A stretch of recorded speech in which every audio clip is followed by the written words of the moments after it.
ঘটনাটি যেখানে ঘটে ওই এলাকাতেই ওনাদের বাড়ি। ফরিদপুর জেলার আলফাডাঙ্গার সসরাইল এলাকাতে মূলত ঘটনাটি ঘটেছিল। ঘটনাটার সময়কাল অনেক আগের। উনি ওনার দাদার মুখে শুনেছিলেন ঘটনাটা, আর দাদা শুনেছিলেন তার বাবার কাছ থেকে। ওনারা আসলে কৃষক পরিবার। ওই সময়ে বিস্তীর্ণ মাঠ জুড়ে কৃষিকাজ করতে হতো।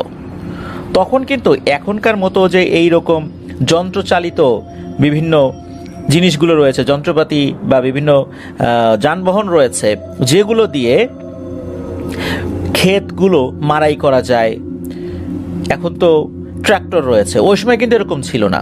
ওই সময় গরু, লাঙল, মই এগুলো দিয়ে জমিগুলো কিন্তু চাষবাস করতে হতো।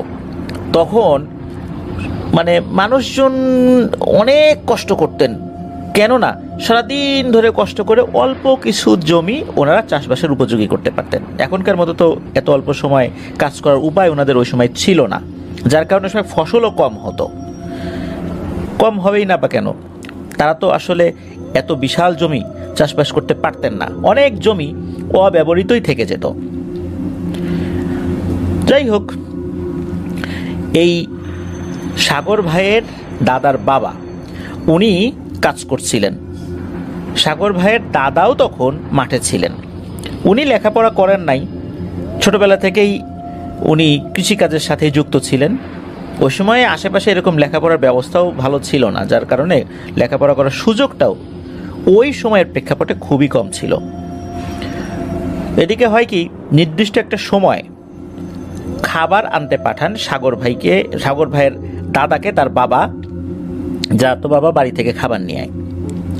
তখন কি হতো, ওনারা ফজরের পরে জমিতে চলে আসতেন, যেই জমিতে ওনারা চাষবাস করবেন। ফজরের পর থেকে কাজ করতে করতে সকাল 8টা পর্যন্ত কাজ করতেন। এরপর একটা বিরতি দিতেন, এরপর খাবার খেতেন, আবার কাজ করতেন। এরপর দুপুর পর্যন্ত কাজ করতেন, আবার খাবার খেতেন, তারপর আবার কাজ করতে করতে যখন বিকেল হতো, এরপর গরু নিয়ে ওনারা বাড়িতে ফিরতেন।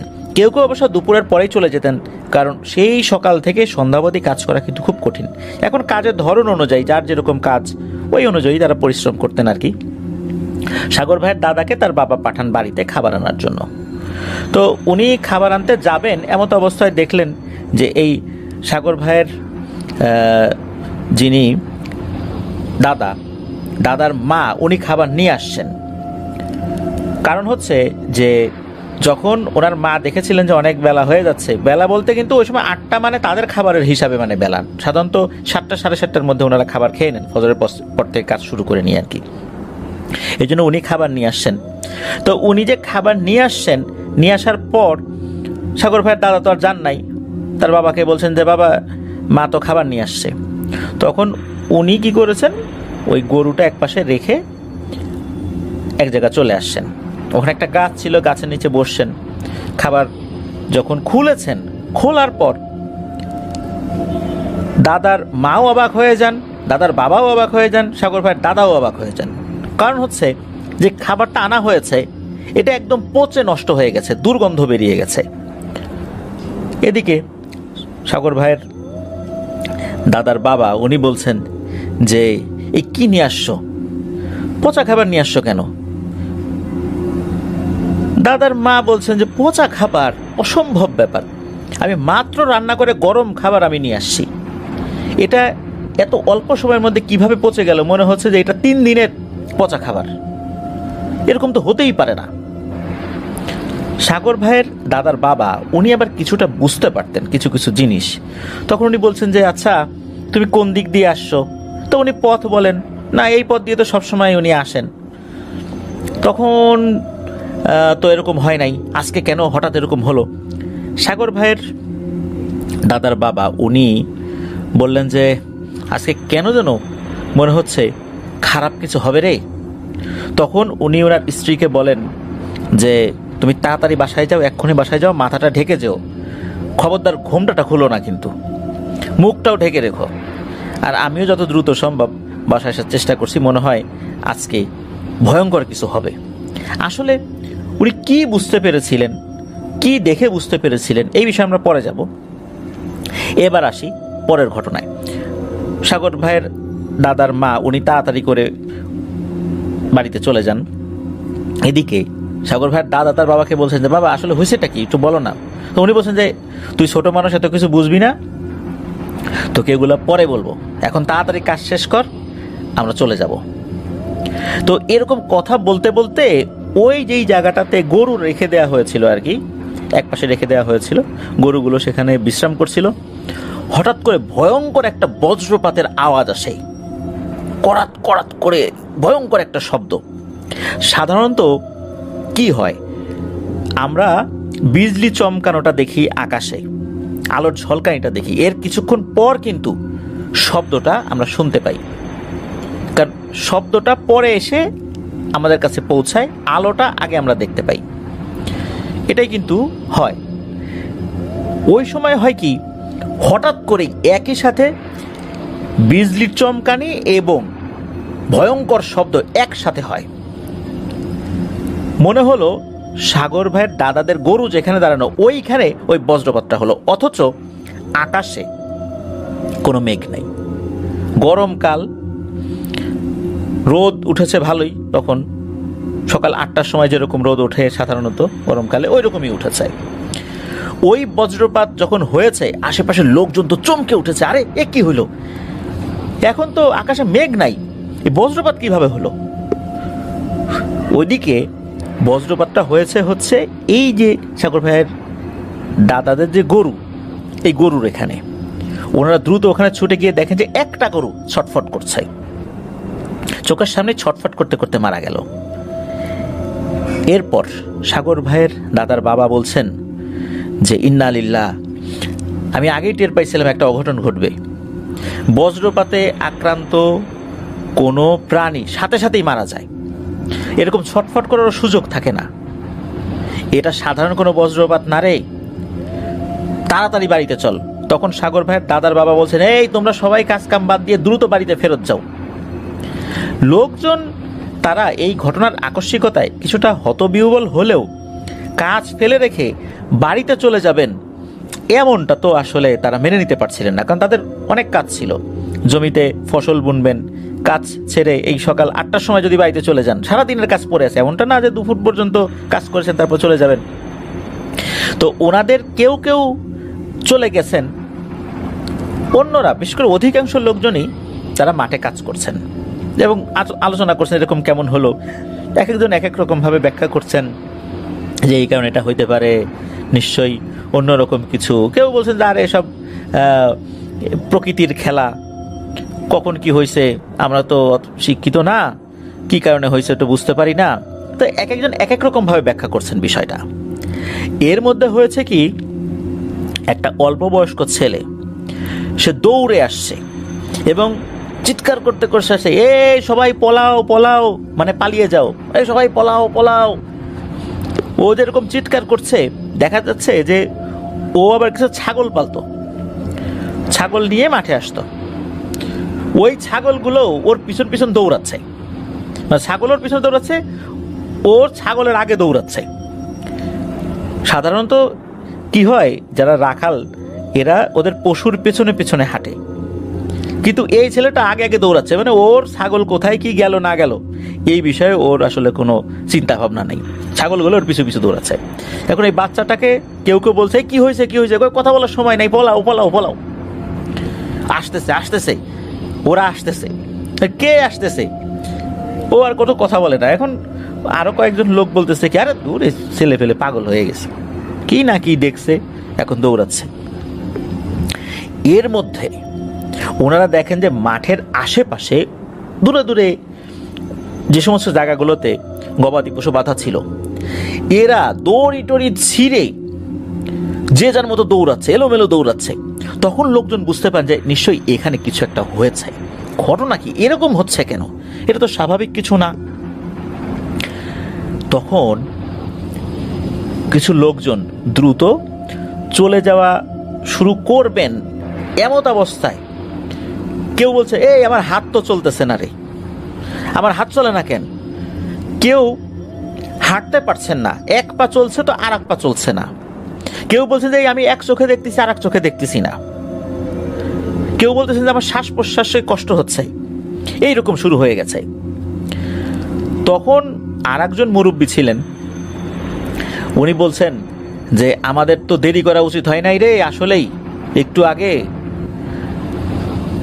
যখন শুনলাম যে তাড়াতাড়ি এখান থেকে যেতে হবে, আমাদের সেটাই শোনা উচিত ছিল।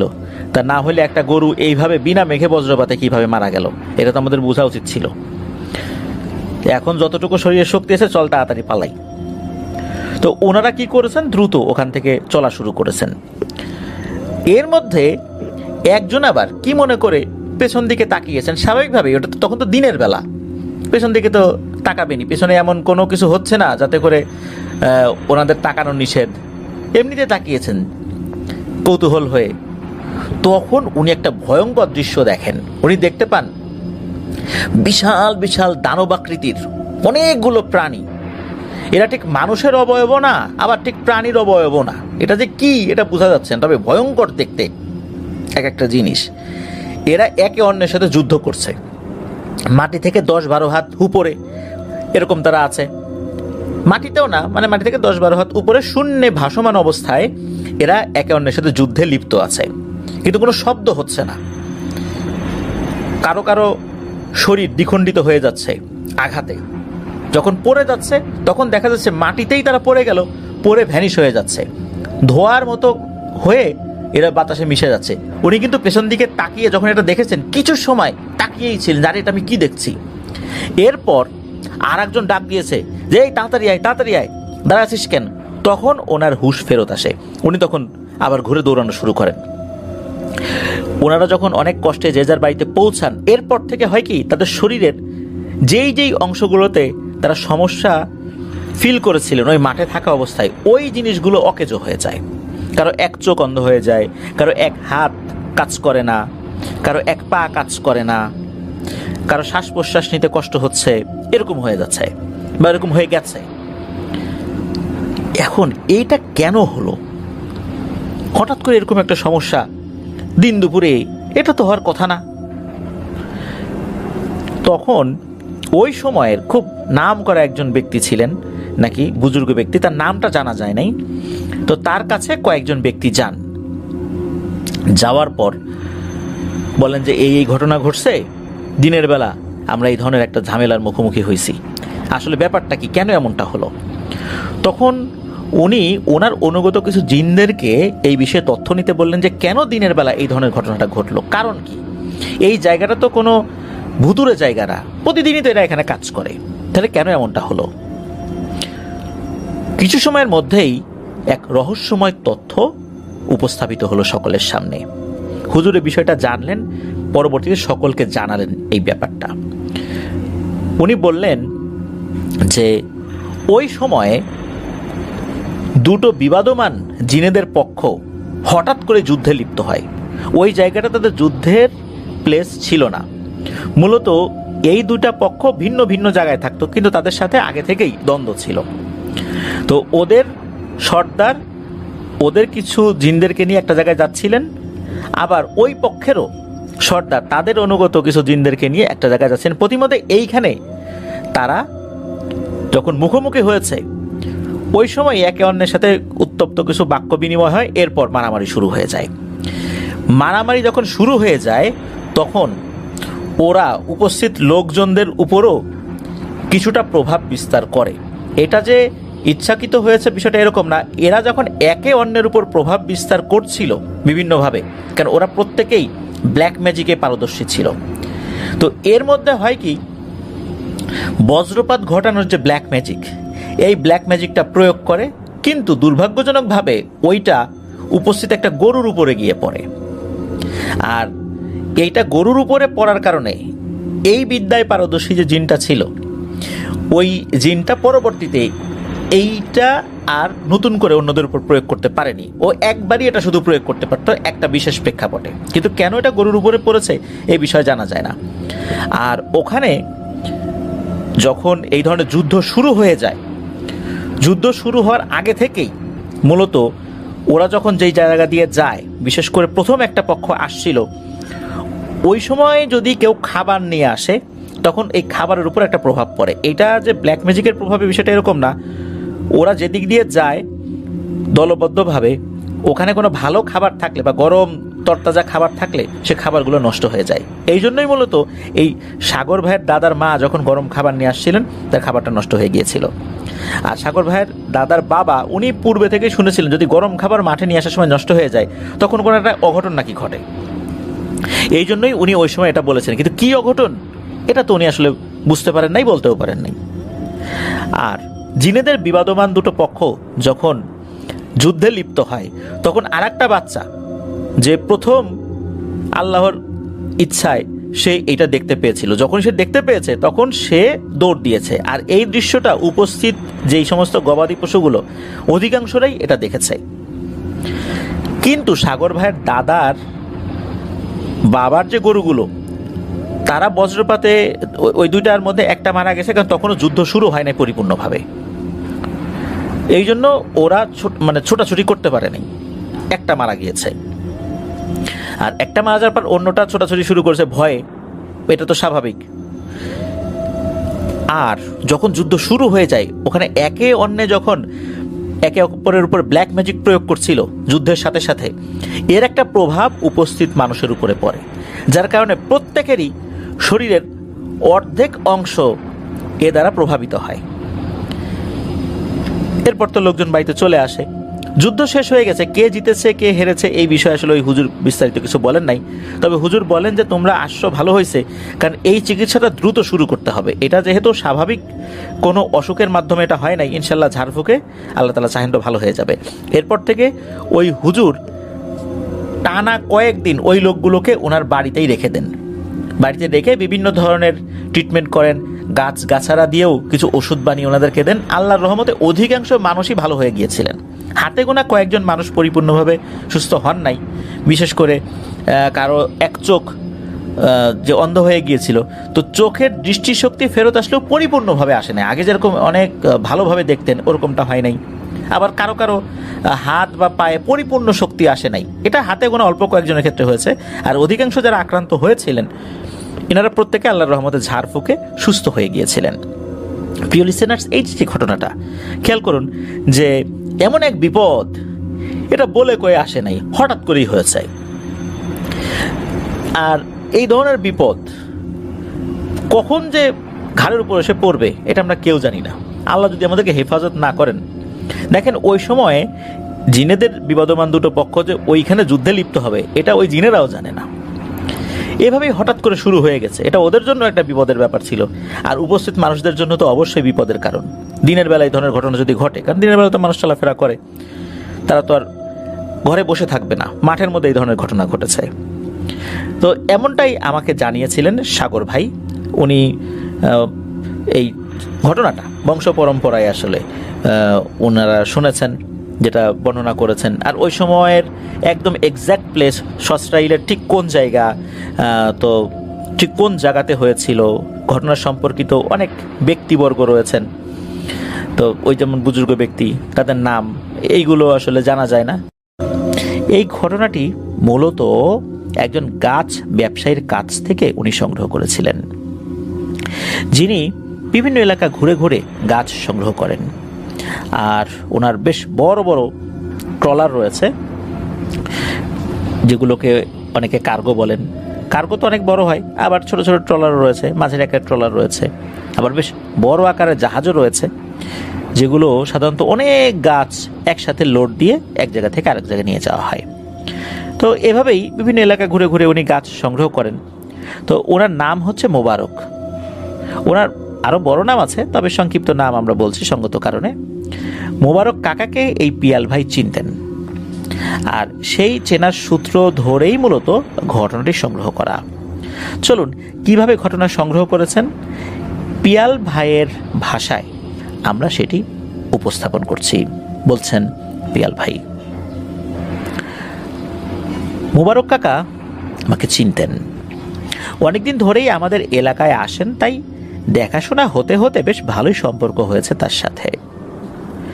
মোবারক কাকা যে ফ্রি আছেন এটা দেখতে পেয়ে আমি কাকার জাহাজে যাই আর তার সাথে কুশল বিনিময় করে তার কাছে গিয়ে বসি।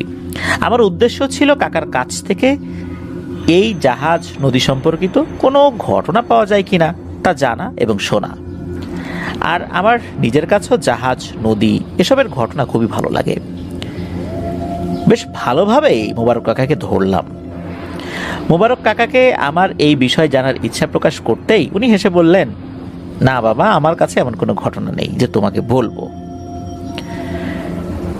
আমার কাছে মনে হলো মোবারক কাকা কিছু একটা লুকানোর চেষ্টা করছেন, যেটা তার চোখে মুখে প্রকাশ পায়। আমি নিজেও ওই দিন মোবারক কাকার মধ্যে কেমন যেন একটা ভয় লক্ষ্য করলাম। মনে হলো উনি কিছু লুকাতে চাচ্ছেন। আমি মোবারক কাকাকে বুঝিয়ে বলি আপনাদের হরওয়াল সম্পর্কে, আর ঘটনাটি যে এখানে শেয়ার করব তাও জানাই। তাকে অনুরোধ করে বলি যে কাকা, যদি কোনো ঘটনা জানেন তাহলে তো বলেন। আপনার সাথেই যে ঘটতে হবে বিষয়টা এরকম না, আপনার সাথে না ঘটলেও হবে, আপনার জানা হলেও হবে। বেশ ভালো করেই ধরলাম তখন মোবারক কাকাকে। এরপর মোবারক কাকা বলেন, আচ্ছা শোনো, আমি বলবো কিন্তু আমার বিস্তারিত পরিচয় দিও না, কারণ অনেকেই আসলে বিস্তারিত পরিচয় প্রকাশিত হোক এটা চান না। তবে এতটুকু বলছি যে মোবারক কাকার বাড়ি পিরোজপুর জেলার স্বরূপকাঠি উপজেলার কোন একটা জায়গায়। তো যাই হোক, মোবারক কাকা কুয়েত থেকে দেশে ফিরেছেন 5 মাস হয়েছে। দেশে ফিরে উনি তার প্রতিবেশী বা বন্ধুদের গাছের আড়ত দেখে আর এই ব্যবসা বেশ লাভজনক এটা বোঝার পর চিন্তা করেন যে উনি আর বিদেশে যাবেন না, দেশেই এই গাছের ব্যবসা করবেন। পিরোজপুরের স্বরূপকাঠি খুবই নামকরা এই গাছের আড়তের কারণে। এই স্বরূপকাঠির 85% মানুষ এই ব্যবসার সাথে জড়িত। মোবারক কাকাও এই ব্যবসার সাথে পরিচিত। প্রথম দিকে উনিও ব্যবসা শুরু করেছিলেন, কিন্তু মূলধন না থাকায় উনি স্থির করেন যে উনি বিদেশ চলে যাবেন। আর বিদেশ থেকে কিছু টাকা পয়সা যখন উনি উপার্জন করেন, এরপর দেশে আসার পর আর বিদেশে না গিয়ে তার চেনা জানা এই গাছের ব্যবসাতেই মন দেবেন বলে মনস্থির করেন। যেমন ভাবা তেমন কাজ। মোবারক কাকা বিদেশ না গিয়ে পুরোদস্তুর গাছ ব্যবসায়ী হয়ে যান। তখন তার বয়স কম, প্রায় মধ্যবয়স্ক আর কি। তার ছেলেরাও বেশ বড়, তাই এক ছেলেকে বিদেশ পাঠান আর ছোট ছেলেকে নিয়ে ব্যবসা শুরু করেন। মোবারক কাকা প্রায় গাছ কেনার জন্য জাহাজ নিয়ে 4 থেকে 5 দিনের জন্য অনেক জায়গায় যেতেন, আর তার ছেলে আড়ত সামলাতেন। এভাবেই তাদের ব্যবসা 3 দিন ভালোই বড় হচ্ছিল। গাছের চাহিদা বাড়ছে, কিন্তু গ্রামে ঘুরে তার গাছের চাহিদা যতটা আসলে ছিল তা পূরণ হতো না। তাই উনি প্রায়ই বেশ বড় একটা ট্রলার আর 2 বা 3 জন লেবার নিয়ে 7 থেকে 8 দিনের জন্য গাছ খুঁজে কেনার জন্য বের হতেন। গাছ মোটামুটি পাওয়া যেত, কিন্তু কখনো কম আবার কখনো বেশি। এখন নিশ্চিতভাবে যেহেতু বলা যায় না, এই জন্য খুব বেশি লেবার উনি সাথে নিতে পারতেন না। আর যে ঘটনাটি আমরা বলবো এটা 90-এর দশকের ঘটনা। আর ওই আমলে মোবারক কাকার ব্যবসা ভালো থাকলেও তখন ছিল প্রথম দিকে, অর্থাৎ ওই সময়ে যখন শুরু করেছেন মোবারক কাকা তখন কিন্তু উনি মধ্যবয়স্ক। আর 90-এর দশকের পর থেকে এখন কত বয়স নিশ্চয়ই লিসেনাররা বুঝতে পারছেন। তো উনি জাহাজে বা কার্গোতে গাছ কিনতে না গিয়ে বড় ট্রলার নিয়ে যাওয়া শুরু করেছিলেন। কারণ এখন তো উনি বড় জাহাজ নিয়ে যান, ওই সময় তো আসলে বড় ট্রলার নিয়ে যাওয়া বলতে বড় জাহাজের মতো যেই জিনিসগুলো রয়েছে সেগুলো নিয়ে যাওয়া, এগুলো তো বেশ ব্যয় সাপেক্ষ ব্যাপার আর কি। যদি সেই পরিমাণ গাছ না পাওয়া যেত তাহলে তো অনেক ব্যয় হয়ে যায়, আয়ের থেকে ব্যয়টা বেশি হয়ে যায়। এই জন্য শুরুর দিকে উনি ট্রলার নিয়ে বের হতেন আর কি। 2-3 সপ্তাহ ধরে নদীতে থাকতে হতো। ট্রলারে অর্ধেক খরচ হতো, কার্গো নিয়ে যে খরচ ট্রলারে হয় তার অর্ধেক খরচ। সময়টা 1995 সালের 8ই আগস্ট। MV2P 08 নামের একটি ইঞ্জিন চালিত ট্রলার নিয়ে সকাল সকাল মোবারক কাকা আর তার 2 জন লেবার, যাদের নাম এনায়েত আকন আর মৌজালি মিয়া, এনারা রওনা দেন। এই 2 জন মোবারক কাকার গাছের আড়তের নিজস্ব লেবার, আর এরা 2 জন মোবারক কাকার ছায়া সঙ্গে এবং খুবই বিশ্বস্ত মানুষ। ওনারা যেদিন রওনা দিলেন ওই দিন বেশ সকাল থেকেই টিপ টিপ বৃষ্টি ছেড়ে ছেড়ে হচ্ছে। মোবারক কাকা সহ তার সাথে যে 3 জন আছে তার মধ্যে 2 জনের নাম তো বললাম, কিন্তু ট্রলার চালকের নামটা কাকা মনে করতে পারেন নাই। যাই হোক, মোবারক কাকা ও তার 2 জন লেবার এনায়েত এবং মৌজালি এরা ট্রলারের ছইয়ের মধ্যে বসে আছেন। বড় ট্রলারগুলোর ছই কিন্তু লোহার হয়ে থাকে, কারণ এই ছইয়ের উপর আবার ট্রলারের চালকের স্থান, যেখানে বসে চালক লম্বা একটা বাঁশের মতো কিছু একটা দিয়ে ট্রলারটিকে কন্ট্রোল করেন। ট্রলারটির মধ্যে ছিল একটা ওয়াশরুম, অর্ধেকটা ছই জায়গা জুড়ে ছিল একটা চৌকি বা খাট, আর বাকি অংশে ছিল চেয়ার টেবিল আর অন্যান্য কাজ করার জন্য কিছুটা স্পেস, আর চুলা বাইরেই ছিল। আর গন্তব্য ছিল সুন্দরবন। আমাদের ঘটনার এই অংশটা একটু স্পর্শকাতর, কারণ মোবারক কাকা গাছের চাহিদা পূরণের জন্য একটা অসাধু উপায় অবলম্বন করার চিন্তা করেছেন আর কি। তিনি তার চাহিদা মেটানোর জন্য সুন্দরবনের আশেপাশের এলাকার মানুষের সহায়তায় বনের গাছ কেটে আনার কথা ভাবছিলেন। যদিও শেষ পর্যন্ত তার এই ইচ্ছা পূরণ হয়নি। ওনার বাড়ি পিরোজপুর জেলায়, আর সুন্দরবন তো বাগেরহাট জেলার কাছাকাছি, তাই তার এই বিষয় নিয়ে খুব বেশি বেগ পেতে হয়নি। উনি নিজেও সুন্দরবনের এই এলাকা চিনতেন। যাই হোক, মোবারক কাকার সাথে গাছ কাটার যন্ত্রপাতিও ছিল, এগুলো নিয়েই বের হতেন। গাছ কিনবেন, কাটবেন, তারপর এগুলো আবার ট্রলারে ভর্তি করবেন, নিয়ে আসবেন আড়ত পর্যন্ত। এটাই তো কাজ, যন্ত্রপাতির সাথে থাকবে, এটাই তো স্বাভাবিক। তো উনি সুন্দরবনের আশেপাশের একটা এলাকায় আস্তানাও ঠিক করে ফেলেছিলেন। স্থানটি হচ্ছে খুলনা জেলার নাম করা একটা হোটেল। হোটেলটির নাম আমরা বলছি না, তবে হোটেলটি যে এলাকায় অবস্থিত ওই এলাকার নামটা ওই হোটেলের নামই হয়েছে। এই হোটেলের মালিক তার হোটেলে আসা বিদেশি পর্যটক বা দেশের নামি দামি মানুষ যখন তার হোটেলে আসলে অতিথি হয়ে আসবে তাদের জন্য একটা প্যাকেজ করেন আর কি। যাদের ইচ্ছা আছে সুন্দরবন দেখার বা শহরের কোলাহলের বাইরে কিছুদিন থাকার বা পিকনিক করার, তাদের জন্য সুন্দরবনের অপর পাশে, জাস্ট একটা ছোট খালের এক পাশে সুন্দরবন আর অন্য পাশে কয়রা উপজেলার একটা প্রত্যন্ত অঞ্চল, সেখানে যেখান থেকে সুন্দরবনের দূরত্ব মাত্র ছোট্ট একটা খাল আর কি। তো এরকম জায়গায় উনি বেশ কিছু আয়োজন করেন।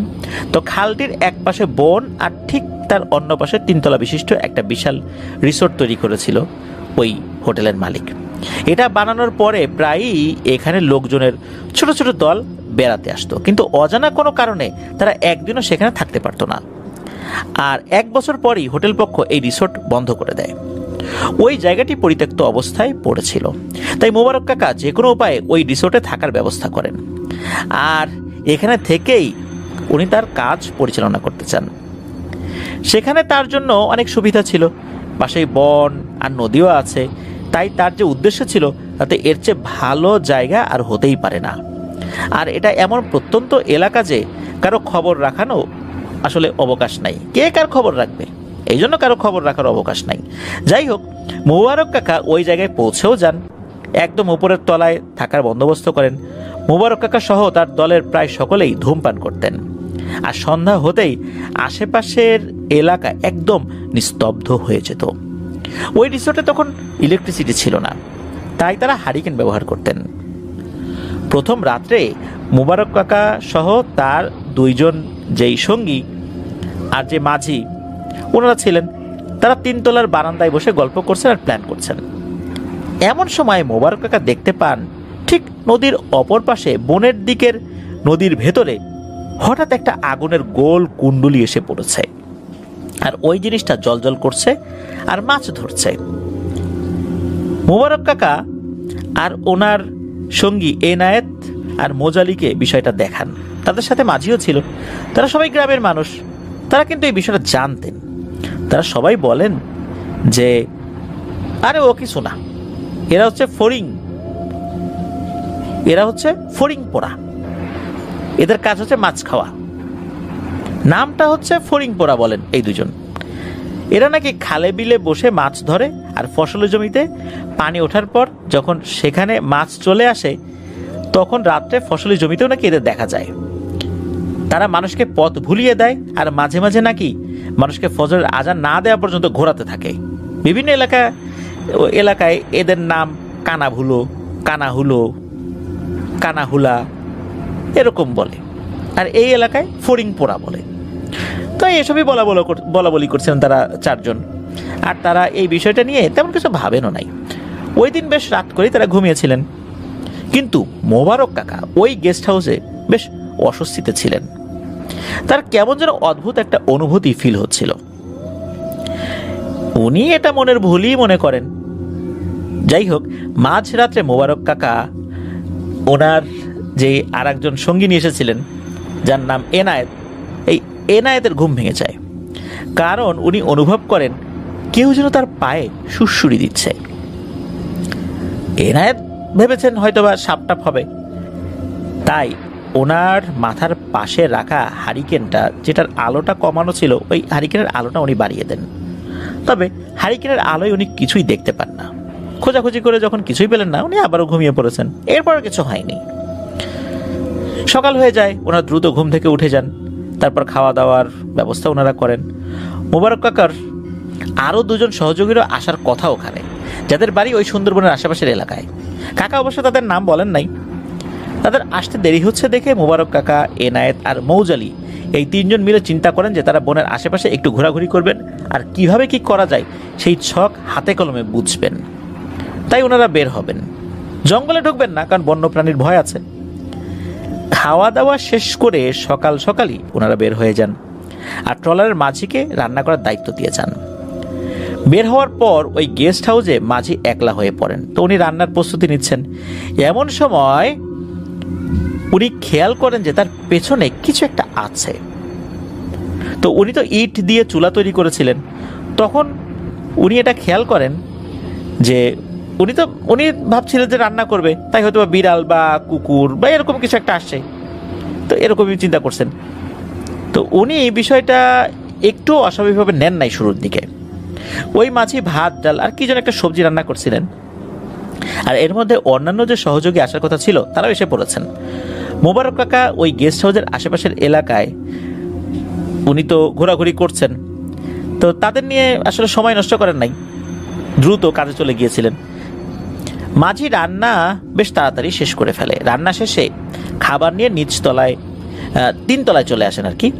আর সে খাবারগুলো তো ঢেকে রেখেছেন আর কি। খাবারগুলো ঢেকে মাঝি পাশের নদীতে গোসল করতে গিয়েছেন। গোসল করে চলেও আসেন। আর এদিকে মোবারক কাকা, এনায়েত, মৌজালি এবং আরও যে 2জন লোক যারা পরে আসছিলেন আর কি, তো ওনারাও চলে আসেন। পাশের গ্রাম থেকে বেশ কিছু জেলের দল তাদের দেখতে পায়। তখন মোবারক কাকা বলেন, আমার বন্ধুর গেস্ট হাউসে এসেছি, আমি মধু সংগ্রহ করি, এই কাজ শেষ হলেই চলে যাব। এভাবেই তাদের বোঝায় আর কি মোবারক কাকা। সত্যি মোবারক কাকা প্রথম দিন জঙ্গলের মধ্যে থেকে আসার সময় বেশ ভালোই পরিমাণে মধু নিয়ে আসছিলেন। তারা নাকি একটা গাছ কেটেছে, ছোট একটা গাছ, যেটাই নাকি মৌচাক ছিল। তারা সকলে গোসল করে এসে খাবার খাওয়ার জন্য রেডি হচ্ছেন।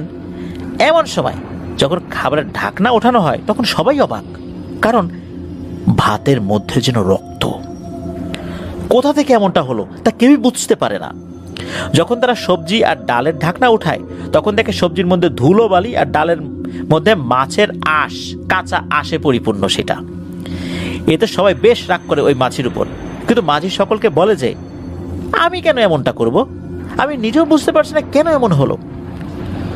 সবকিছু বলার পর সবাই যখন বুঝতে পারে এটি কোনো দুষ্টু প্রাণীর কাজও হতে পারে, তখন তাদের মধ্যে যিনি নতুন এসেছেন উনি বলেন যে দেখুন, এই বিল্ডিংটা অনেকদিন ধরে বন্ধ, এই জায়গাটা ভালো না, অন্য কোনো সমস্যা হতে পারে। এটা বলতেই মোবারক কাকা তাকে থামিয়ে দেন। উনি বলেন, ধুর, এগুলা বাজে কথা, আমরা এখানে এতজন আছি দিনের বেলায়, আরে বেটা দিনের বেলা কি এগুলো কিছু হয় নাকি? মোবারক কাকা এগুলো বললেও আসলে মোবারক কাকা নিজেও এই বিষয়টা কিন্তু নিয়ে চিন্তা করছেন, মনে মনে করছেন, কিন্তু প্রকাশ করছেন না ওই সময়ে। কারণ তার ব্যবসা ঠিক রাখার জন্য তো গাছের প্রয়োজন। আর এখানে আসতে আরও বেশ কিছুদিন তো লেগেছে, আরও বেশ কিছুদিন থাকতে হবে। তো এর মধ্যে তো টাকা পয়সা খরচ হয়েছে ভালোই, আসতে টাকা খরচ হয়েছে, এখানে থাকতে হবে, তার খরচ আছে, আবার যেতে হবে, এর একটা খরচ আছে। এখন যদি লেবাররা ভয়ে পেয়ে চলে যেতে চায় তখন মোবারক কাকা তো অনেক ক্ষতি হয়ে যাবে, কাজের কাজ কিছুই হবে না, এই আসা যাওয়া খাওয়া পুরো টাকাটাই জলে। তাই উনি একটু ভয় পেলেও কাউকে কিন্তু বুঝতে দেন নাই। মোবারক কাকার এমন কথায় তার সঙ্গী সাথীরা এটা নিয়ে আর কথা বাড়ালেন না। ওই দিন বিকেলে কিন্তু খুব বৃষ্টি হচ্ছে, সাথে আবার বাজ পড়ার আওয়াজ। তাই উনি আর ওনার সঙ্গী সাথী যারা আছেন তারা কেউ আর জঙ্গলে যাওয়ার কথা ভাবলেন না। ওই দিন রাত্রে মোবারক কাকা আর তার দলের সবাই গেস্ট হাউসের 3 তলায় বসে তাস খেলছিলেন। এমন সময় তাদের একজন ওয়াশরুমে যাওয়ার জন্য নিচ তলায় আসেন। তাদের থাকার জন্য ওই গেস্ট হাউসের একটি রুম খোলা ছিল, আর বাকি সবগুলো রুম তালা মারা ছিল। তাই তাদের থাকার জন্য ওই রুমটা বাদে অন্য যে অংশগুলো এগুলো ব্যবহার করা যেত না। তবে রুমের সামনে যে বারান্দাগুলো ছিল, কমন বারান্দা তো করিডোরের মতো, এগুলো ব্যবহার করা যেত। এজন্য তাদের ওয়াশরুমে যাওয়ার দরকার হলে একটা সমস্যা হতো, সেটা হচ্ছে ট্রলারের যে ওয়াশরুম সেটা ব্যবহার করতে হতো। কারণ ওই সাইডের ওয়াশরুমগুলো দীর্ঘদিন ব্যবহার না করার কারণে সেগুলো ব্যবহারের অযোগ্য ছিল। আর ট্রলারটা একদম গেস্ট হাউসের সাথেই নদীতে বাঁধা থাকতো। এই জন্যই ওই 3 তলা থেকে নিচতলায় নামতে হতো। ওই ব্যক্তি যখন একা একা চলে যান, তারপর 10 মিনিট 20 মিনিট আধা ঘন্টা হয়ে যায়, ফেরত আসে না। এটা দেখার পর উপর থেকে সবাই হাঁক ডাক দিতে থাকে, এই কি হইলো কি হইলো, আসো আসো উপরে আসো, এত সময় কি করো? কিন্তু তার কোনো সাড়া না পেয়ে তারা সকলেই নিচে ট্রলারের উপর যায়। দেখে যে এই লোকটা ওয়াশরুম পর্যন্ত যায় নাই, বা কাজ শেষে ফিরে আসার সময় ট্রলারের ডেকের উপর অজ্ঞান হয়ে সে পড়ে আছে। হতে পারে সে ওয়াশরুম পর্যন্ত যেতেই পারে নাই, অথবা ওয়াশরুম থেকে ফ্রেশ হয়ে বের হওয়ার সময় এই ঘটনা ঘটছে। এটা দেখে তারা দ্রুত তাকে গেস্ট হাউসের 3 তলায় নিয়ে আসেন এবং তার জ্ঞান ফেরানোর জন্য তারা চেষ্টা করতে থাকেন। বেশ কিছুক্ষণ পর তার জ্ঞান ফিরে আসে ঠিকই, কিন্তু সবাই লক্ষ্য করেন যে ওই ব্যক্তি খুবই ভয় পেয়েছে। কি হয়েছে তা জানতে চাইলে ব্যক্তিটা জানান যে উনি ওয়াশরুম থেকে বের হয়ে ফেরত আসবেন, এমন সময় উনি দেখতে পান যে মোবারক কাকা, এনায়েত, মৌজালি আর আকবর নামের একজন ব্যক্তি বসে আছেন ট্রলারের ছাদের উপর। তারাও তাস খেলছেন। তারা ওই ব্যক্তিকে ডেকে বলে যে আসো আসো, আমরা এখানে বসে তাস খেলবো। প্রথমে ওই ব্যক্তি ওদের কাছে যায় না, মানে যে ডাক দিয়েছে ওই ডাকে সাড়া দেয় না। সেই ব্যক্তিটা ডেকের উপর দাঁড়িয়ে বলে, আপনারা এখানে অন্ধকারে বসে আছেন কেন? আরে চাঁদের আলোতে কিভাবে বসে তাস খেলবেন? আপনারা নিচে আসলে তো আমরা একসাথেই তো তাস খেলতে পারতাম। আর আমি যে আসছি, আপনারা নিচে আসলে আমার সাথে আসলেন না কেন? আমি আসার পর আপনারা সবাই আসছেন এখানে, এই অন্ধকারের ভিতরে বসে তাস খেলবেন। ওদিকে বিদ্যুৎ পড়ার শব্দ হচ্ছে, বিজলি চমকাচ্ছে, এখানে আপনারা কি করেন?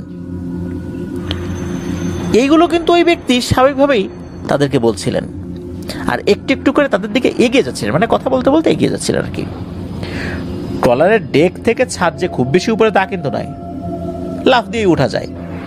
হাত একটু উপরে দিয়ে একটু প্রেশার ক্রিয়েট করে আমরা সবাই লাফ দিয়ে উপরে উঠি না, ওই রকম আর কি।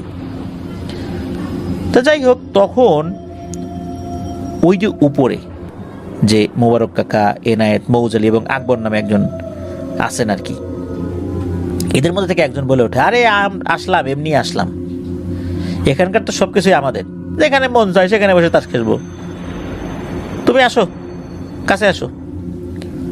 তখন ওই লোকটা বলে, আচ্ছা আপনারা আসছেন, মাঝি কই, সে আসবে না? এই বলে 2 হাতে ভর দিয়ে লাফিয়ে উপরে উঠে তাদের কাছে ওই লোকটা চলে যায়, মানে কথা বলতে বলতে চলে যায়, অস্বাভাবিক কিছু মনে করে নাই। তো ওনারা তাকে বলছে যে আরে মাঝি এখন আসবে না, সে খাবার দাবারের ব্যবস্থা করছে। তো ওই লোকটা যখন তাদের কাছে যায় তখন সে দেখে মোবারক কাকার হাত নাই, আর একজনের পা নাই, আর একজনের চোখ নাই, বিভৎস তাদের চেহারা। এরকম তো হওয়ার কথা না। লোকটা তার মুখের ভাষা হারিয়ে ফেলে। এগুলো দেখে সে আর 1-2 সেকেন্ড ওখানে দাঁড়িয়েছিল। এরপর দেখে যে নদীর ভেতর থেকে, পানির ভিতর থেকে আর কি, ভুস করে কি যেন ভেসে উঠছে, আর সেটা পানির উপর দিয়ে হেঁটে হেঁটে ট্রলারে লাফিয়ে উঠেছে। আর সেটা হচ্ছে ওই মাছি। আর এর মুখে মাছের আধা খাওয়া অংশ, আর সাথে কিছু মাছ আছে, 2 হাতে কয়েকটা মাছ আছে। তো সে তাদের দলের অন্যদের ওই মাছ দিয়ে বলে, খাও খাও, এগুলো খাও। আর ওই বেটাকে এখনই মেরে ফেলো। ওরা আমাদের জায়গা দখল করে বসেছে আর আমরা এখানে বসে আছি। আহা, কি মজা না, ধর ওটারে ধর। তখন নাকি তাদের মধ্যে একজন বলে, আরে চুপ কর, দেখ ওরে কি করি। তখন তাদের মধ্যে থেকে মুবারক কাকারূপী সেই অবয়বটা তাকে একটা কাঁচা মাছ খেতে দেয় আর বলে, শোন, এটা নে, খা, আর তোরা এখান থেকে চলে যা, না হলে একদম জানে মেরে ফেলবো। এই বলে ওই অবয়বটা তাকে জোর একটা ধাক্কা দিয়ে ছাদ থেকে ট্রলারে ডেকে ফেলে দেয়। ডেকে পড়েই ওই ব্যক্তিটা অজ্ঞান হয়ে যায়। তারপর তো মুবারক কাকারা এসে তাকে নিয়ে যায়, তার জ্ঞান ফেরায়। পুরো ঘটনাটা ওই লোকটা এইভাবে বলে আর কি। এই সমস্ত কথা শোনার পর মুবারক কাকার কিন্তু একটু ভয় হলো। উনি ওই দিন রাত্রে তার দল বলের সাথে আলোচনায় বসলো। মুবারক কাকা বললেন যে, দেখো, প্রথম দিনের ঘটনাটাই আমি বুঝতে পেরেছি এখানে কিছু একটা সমস্যা আছে, কিন্তু দেখো, আমি সবে ব্যবসা শুরু করেছি, আমার গাছের প্রয়োজন, না হলে তো আমার অনেক কাস্টমার নষ্ট হয়ে যাবে। অর্ডার আছে, অনেককে কথা দিয়ে রেখেছি, আর এই যে আসছি, ট্রলারের তেল পুড়েছে, খরচ হয়েছে, খাওয়া দাওয়া করছি, আবার যেতে তেল পুড়বে, আমার তো অনেকগুলো টাকা খরচ হয়ে গেছে। এখন কি করি বলো? আমি তো সব কিছুই বুঝতেছি, কিন্তু আমার তো হাত পা বাঁধা। তোমরা যদি এখন ভয় পেয়ে আমার কাজ না উঠিয়ে দিয়ে চলে যাও, তাহলে তো আমি ভাই খুবই বিপদে পড়ে যাব। কারণ আমার সাথে তো তোমরাও জড়িত আছো, আমার উপার্জনের সাথে তো তোমাদের উপার্জনও জড়িত আছে। তখন এই যে ব্যক্তির সাথে ঘটনাটি ঘটেছে, ওই ব্যক্তিটা কোনোভাবেই এখানে থাকতে রাজি হয় না। সে অসম্মতি জানায় যে সে চলে যাবে, সে থাকবে না, কাজ করবে না।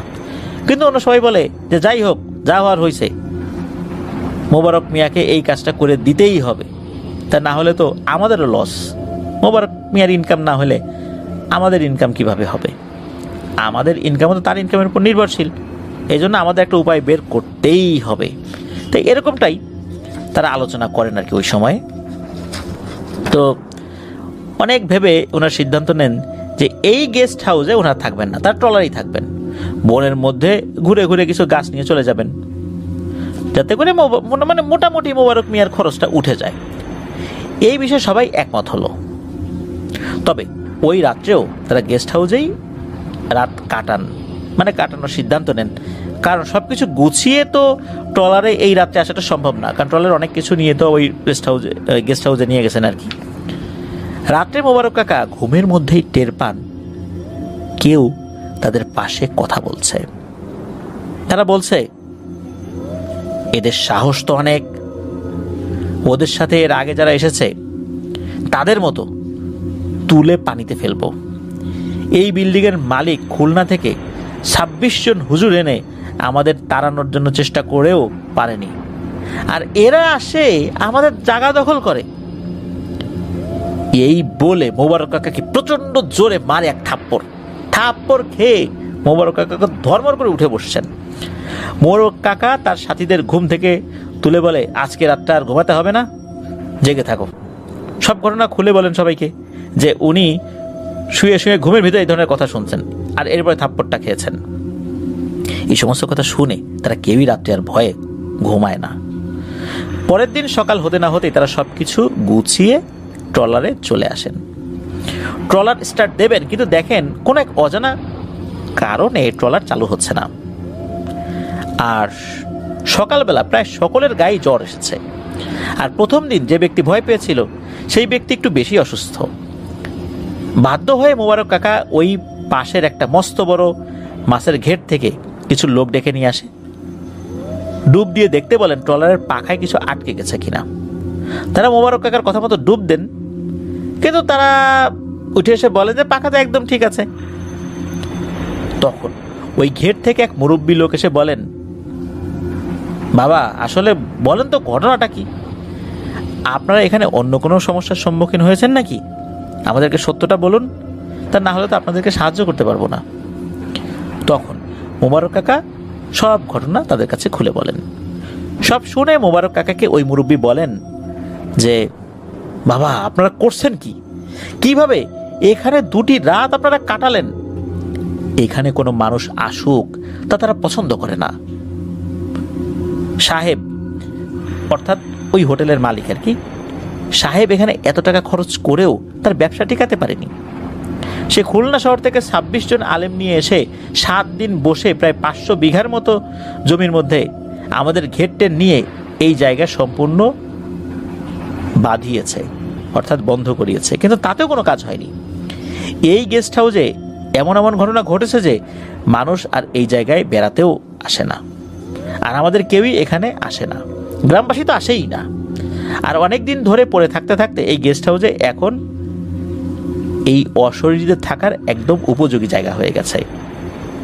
এই গেস্ট হাউসে আমরা ঘের থেকে রাতে অনেক ধরনের চিৎকার শুনতে পাই। অনেকেই এখানে অনেক কিছু দেখে, কিন্তু কেউ আসে না। তখন ওই মুরব্বী তাদের এক হুজুরকে নিয়ে আসতে বলেন, ট্রলারটিকে ঝাড়ফুঁক করে নিতে বলেন আর কি। মোবারক কাকা তার কথা মতো ওই আলেমকে দিয়ে ওই ট্রলারটিকে সহ তাদেরকে ঝাড়ফুঁক দেওয়ানোর ব্যবস্থা করতেই ওই ট্রলারটি চালু হয়ে যায়। মোবারক কাকার ট্রলার চালু হতেই ওখানকার মানুষদের কাছ থেকে বিদায় নিয়ে ওই স্থান ত্যাগ করেন। তারা একটা নতুন পরিকল্পনা করেন যে আমরা এখান থেকে আর অল্প কিছু গাছ কাটবো, কিন্তু আমরা ট্রলার নিয়ে বেশি দূরে গিয়ে নোঙর ফেলবো। ট্রলার চালক আর ওই অসুস্থ ব্যক্তি ট্রলার থেকে আসলে রান্না করবে। আর মোবারক কাকা, এনায়েত, মৌজালি আর ওই যে আকবর নামের একটা লোক এই গেস্ট হাউসের আশেপাশের এলাকার কিছু গাছের মধ্যে সবচেয়ে বড় একটা সেগুন গাছ, যা তারা আগে দেখে রেখেছে, তা কাটার জন্য আসবে। আর সন্ধ্যা নামলে ওই ট্রলারটা তাদের আবার নিতে আসবে। এমন পরিকল্পনা করে তারা চলতে শুরু করে। যখন তাদের দেখা ওই সেগুন গাছের কাছে তারা আসেন, তখন মোবারক কাকা, এনায়েত, মৌজালি আর আকবর যন্ত্রপাতি নিয়ে ওখানে নেমে যায়, আর ট্রলারওয়ালা ওই ব্যক্তিকে নিয়ে অন্যত্র চলে যায়। মোবারক কাকারা ওই সেগুন গাছের কাছে গিয়ে গাছ কাটার প্রস্তুতি নিচ্ছেন। এমন সময় তাদের সকলেই কোন এক অজানা কারণে খুব দুর্বল হয়ে পড়ে। তারা সবাই অজ্ঞান হয়ে যায়। এরপর তাদের কিছু মনে নাই। ওদিকে ট্রলার চালক আর ওই অসুস্থ ব্যক্তি সন্ধ্যার পরপরই ওখানে আসে, কিন্তু কোথায় কোনো জনমানবের কোনো শব্দই তো পাওয়া যাচ্ছে না এখানে। তারা বেশ কিছুক্ষণ অপেক্ষা করে, খুঁজতে খুঁজতে এক পর্যায়ে তাদের চোখ পড়ে মোবারক কাকা সহ বাকি 3 জনের দিকে। তাদের সাথে গাছ কাটার যে যন্ত্রপাতি ছিল সেটা কিন্তু দেখা যাচ্ছে না, অর্থাৎ তাদের সাথে গাছ কাটার কোনো যন্ত্রপাতি নাই। আর তাদের দেখতেও কেমন যেন অদ্ভুত লাগছিল। কিন্তু যাই হোক, তার ট্রলারে ওঠে আর ওই গেস্ট হাউসের দিকে যেতে বলে। ট্রলার চালক আর ওই ব্যক্তি তাদের বলে, তোমাদের যন্ত্রপাতি কোথায়, আর এই রাত্রে ওখানে ওই জায়গায় কেন যাব? তাদের নানা রকম বুঝিয়ে শুনিয়ে ওই গেস্ট হাউসের দিকেই যেতে বলে ওই 3 জন। যাই হোক, এক প্রকার নিরুপায় হয়েই তারা ওই গেস্ট হাউসে আবারও যায়। সেখানে পৌঁছে চালককে আর ওই অসুস্থ ব্যক্তিকে তারা সেই গেস্ট হাউসে নিয়ে যায়। রাত তখন প্রায় 9টা। তারা ওখানে পৌঁছে অবাক হয়ে যায়। সেই গেস্ট হাউসের দিকে তাকাতেই তারা দেখে গেস্ট হাউসটা যেন সেজে উঠেছে। চারদিকে প্রায় 10 ফুটের মতো লম্বা লম্বা মানুষ। তারা প্রায় 500-র উপরে বা এরকম কাছাকাছি সংখ্যার মানুষ দেখেছিল। তাদের প্রত্যেকজনই কিছু না কিছু কাজ করছে। তখন তারা মোবারক কাকাকে বলে, এখান থেকে চলুন, এখানে তো অনেক মানুষ। মোবারক কাকা তাকে বলে, কোনো সমস্যা নাই, তোমরা আসো। ওই অসুস্থ ব্যক্তি কিছুটা আন্দাজ করতে পেরে বলেন যে, না, আমরা ওখানে যেতে চাই না, প্রয়োজনে আপনারা যান, আমরা চলে যাব। তখন মোবারক কাকা অদ্ভুত রকমের একটা হাসি দিয়ে বলে, কোথায় যাবি? তোদের সাথীদের নিয়ে যাবি না? আয় আয়। এভাবে টেনে হিচড়েই নাকি ওই 2 জনকে তারা ওই গেস্ট হাউসের ভেতরে নিয়ে যায়। তারা তখন দেখে ওই সময় নাকি ওই গেস্ট হাউসের সব ঘরগুলো খোলা ছিল। তাদের দোতলায় একটা ঘরে নিয়ে যাওয়া হয়। সেখানে গিয়ে 2 জন আরও অবাক হন, কারণ তারা দেখেন ওখানে আগে থেকেই মোবারক কাকা, এনায়েত, মৌজালি আর আকবরকে এনে রাখা হয়েছে। আকবর অচেতন হয়ে মেঝেতে, আর 3 জন ভয়ে গুটিসুটি হয়ে বসে আছে। তাদের দেখে মনে হচ্ছে তারা সবকিছু শুনতে পাচ্ছে, কিন্তু কিছু বলতে পারছে না। তখন এই 2 জন বুঝতে পারে যে তারা যাদের সাথে এসেছে তারা স্বাভাবিক কোনো মানুষ নয়। এদিকে তাদেরকে একটা ঘরে আটকে রাখা হয়েছিল। কয়েকদিন ধরে তাদের নাকি জ্যান্ত মাছ খেতে দেওয়া হতো। প্রথম দিকে তারা না খেলেও ক্ষুধার জ্বালায় একরকম বাধ্য হয়েই তাদের এই মাছ খেতে হয়েছে। অন্যদিকে মোবারক কাকার বাড়ি ফেরার দিন হয়ে গেছে আরো 4-5 দিন আগে। মানে তার বাড়ি ফেরার সময় যেরকম ছিল, কবে ফিরবেন এরকমটা একটা তারিখ ছিল, 4-5 দিন আরো ওভার হয়ে গেছে। তার সাথে যারা গিয়েছে কারোরই কোনো খবর নাই। একসময় বিষয়টা মোবারক কাকার ছেলের কাছে খটকা লাগে, তাই সে তার বাবা ও সাথীদের খবর পাচ্ছে না দেখে তার মায়ের কাছে বিষয়টা বলে, আর তারা স্থানীয় থানায়ও যায় আর সত্য কথা বলে অভিযোগ করে। তার ছেলে জানতো তাদের গন্তব্য কোথায় এবং কি, তাই পুলিশদের সাথে করেই তারা তার বাবা সহ অন্য সকলকে খুঁজতে চলে আসে। পুলিশ ওই স্থানে এসে ঠিকই সেই ট্রলারটা উদ্ধার করে এবং আর তাদের অনেক খোঁজ করে। প্রায় 2 দিন ধরে খোঁজার পরও তাদের না পেয়ে তারা ভেবে নেয় তারা হয়তো বাঘের হাতে মারা গেছে বা বাঘের পেটে চলে গেছে। আর তারা ওই ঘেরের লোকদের কাছ থেকেও আগের কথা জানতে পারে। মোবারক কাকারা নাকি তাদেরকে যখন খোঁজার জন্য মানুষ এসেছে এটা দেখতে পেতেন, তখন তাদের সাথে কথা বলতে পারতেন না, কোনো রকম শব্দও করতে পারতেন না, তারা দেখতেন এটা। আর সবাই ওই গেস্ট হাউসে তালামারা দেখে ভাবেও নাই যে এটার মধ্যে তারা আছে। যাই হোক, আশা ছেড়ে দেয় মোবারক কাকার ছেলেরা, তারা চলে আসবে পরের দিন সকালে। আর রাতে এই বনের মধ্যে দিয়ে নদীপথে যাওয়াটা সহজ না, তাই তারা ওই রাত ওখানেই থাকেন। কিন্তু ওই দিন রাত্রে মোবারক কাকার ছেলে স্বপ্নে দেখেন যে কোনো একটা অবয়ব তার কাছে এসে বলে, তোর বাপ আমাদের কাছে আছে, তোর বাপ আর তার দলের সকলকে আমরা আটকে রেখেছি, সে আমাদের বিরক্ত করেছে, তাই আমরা ওদের আটকে রেখেছি। আমাদেরকে বিরক্ত করার পরেও আমরা কিন্তু কিছুই বলি নাই, ওদের সাবধান করে পাঠিয়ে দিয়েছিলাম, কিন্তু ওরা আমাদের এক দল জিনের আবাসস্থল নষ্ট করতে চেয়েছে, যেখানে আমাদের একটা দল বসবাস করে। এই এক দলের জিনের আবাসস্থল নষ্ট করতে চাওয়ার কারণে ওদেরকে আটকে রেখেছি। তাদের কিন্তু আটকে রাখতে চাইনি, কিন্তু তাদের ছেড়ে দিলে তারা আবারও এমন কাজ করবে। তুই তোর বাবার খোঁজ করা ছেড়ে দে, তোরা চলে যা, এবার কিন্তু তোরাও তোর বাপের মতো আমাদেরকে জ্বালা দিচ্ছিস। এই স্বপ্ন দেখে তার ছেলের ঘুম ভেঙে যায় এবং সে দেখে তার সারা শরীর ঘামে একদম ভিজে গিয়েছে।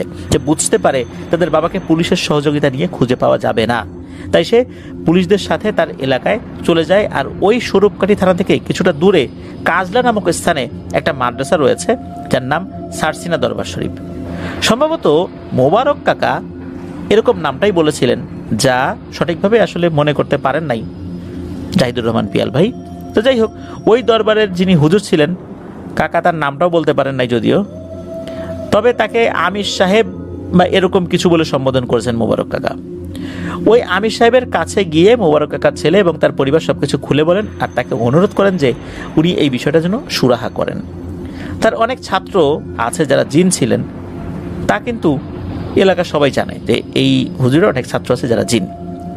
ওই আমির সাহেব হুজুর মোবারক কাকার কাজের কথা শুনে খুবই রাগ করেন আর বলেন, যেহেতু এই মোবারক মিয়ার সাথে আরও কিছু গরিব দিনমজুর রয়েছে, তাদের জন্য আমি এই বিষয়টা দেখছি, কিন্তু তোমার বাবা যে উদ্দেশ্য নিয়ে ওই জায়গায় গিয়েছে, এই সমস্ত অবৈধ কাজ আমি একদমই বরদাস্ত করতে পারি না। যাই হোক, শেষমেশ আমির সাহেব হুজুর তার জিন ছাত্রদের সাহায্য নিয়ে মোবারক কাকাদের সাথে কি হয়েছে তা জানার চেষ্টা করেন। কিছুক্ষণ পর আমির সাহেব হুজুর তাদের বলেন, তার জিন ছাত্র তাকে খবর দিয়েছে যে তোমার বাবা সহ সকলে ভালো আছেন আর তারা জিনদের আস্তানায় বন্দী হয়ে আছেন।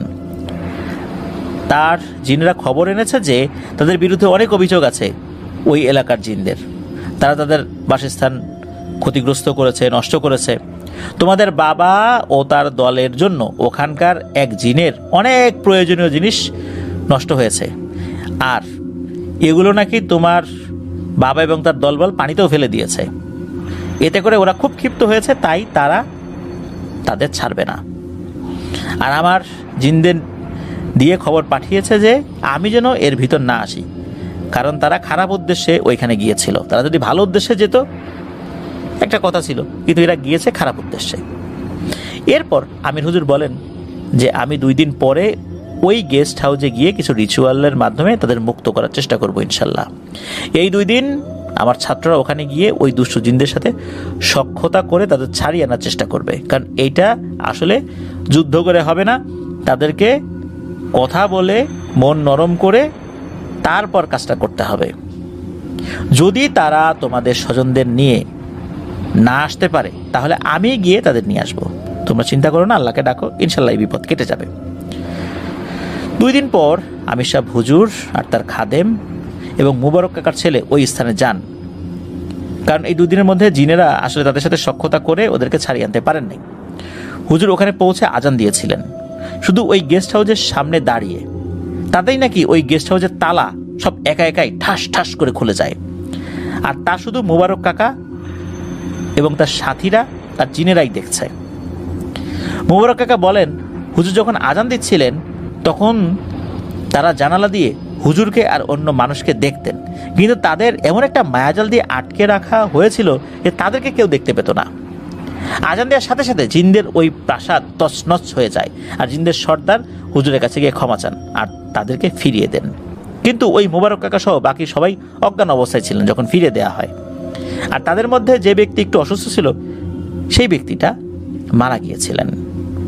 আর বাকি সবাইকে আল্লাহর অশেষ রহমতে হুজুর ঝাড়ফুঁকের মাধ্যমে সুস্থ করতে সক্ষম হন। তো এটাই ছিল ঘটনা। মুবারক কাকা এই পিয়াল ভাইদের এলাকার গাছের কাজের জন্য এখনো প্রায়ই আসেন। রিসেন্টলি তার কাছ থেকে উনি এই ঘটনাটি পান আর কি। আর সবচেয়ে মজার একটা বিষয় হলো, মুবারক কাকার সাথে তার যে একটা চেলা এনায়েত নাম সে ছিল, তার বাড়ি কিন্তু এই ঝালকাঠি এলাকাতেই। কিন্তু মুবারক কাকার কাছ থেকে এই ঘটনা শুনে যখন তার কাছে এই বিষয়টা পিয়াল ভাই জানতে চেয়েছিলেন, সে একদম সরাসরি বলে, আরে না না, এসব কিছুই হয় নাই, আমি তো তোমার কাছে এই সমস্ত কথা প্রথম শুনলাম আর কি। কিন্তু এই এনায়েতের মা আবার এই পিয়াল ভাইদের বাড়িতে সবসময় আসেন। তাদের বাড়ি আর পিয়াল ভাইদের বাড়ি মোটামুটি কাছাকাছি।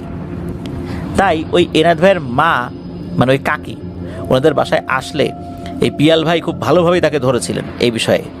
তো উনি প্রথম দিকে অস্বীকার করলেও পরবর্তীতে এটি স্বীকার করেছিলেন যে হ্যাঁ এটা সত্য, তবে এগুলো স্বীকার করলে যদি আবার সমস্যা হয়, এই জন্যই মূলত ওনারা এই বিষয়টা এড়িয়ে যান, কাউকে বলেন না। তো এই কারণেই অনেক ভয়ের ঘটনাগুলো আসলে অনেকে প্রকাশ করতে চান না। তো এটাই ছিল বিষয়।